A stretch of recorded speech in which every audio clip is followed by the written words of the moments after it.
Jatend kanisni sub-county ma Uriri osiemo josiasa makelo koko ka giwacho ni ok gibi chiwo thuolo mar wuoyo e kanisni gi kata e liete kuonde mag telo e nyasi. Jotend kanisni gi ka otelnegi kod jakom margi Jared Kisale wacho ni ndalo siasa ne oserumo kendo ok ginyal yie mondo josiasa oti kod thuolo mag miyogi e kanisni kod kuonde liete mondo gigo siasa mar koko kod pogo oganda. Kisale wacho ni jotelo ma oyiero nyaka lu mana tijegi e lemo ma oyiergie kendo nyaka giluore gi wegi. Mae ne osir kod Philip Ochieng mar kanisa no mar Friends Church Quakers kod Bishop maduong' mar kanisa no mar Holy Spirit Church Enoch Odongo mane wacho ni gidwaro mondo josiasa oriw oganda e kaunti ma Migori ka giweyo siasa ma umondo.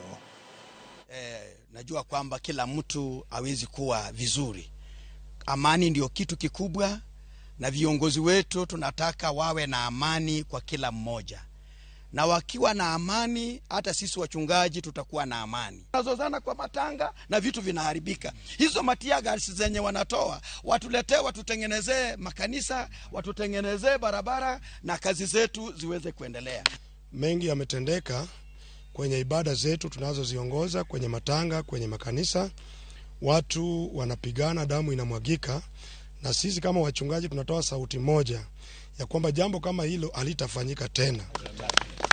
Tulichagua viongozi kila mmoja kwenye kiwango chake na kila kiongozi afanye kazi kulingana na vile ambavyo alichaguliwa. Kila mtu aheshimike.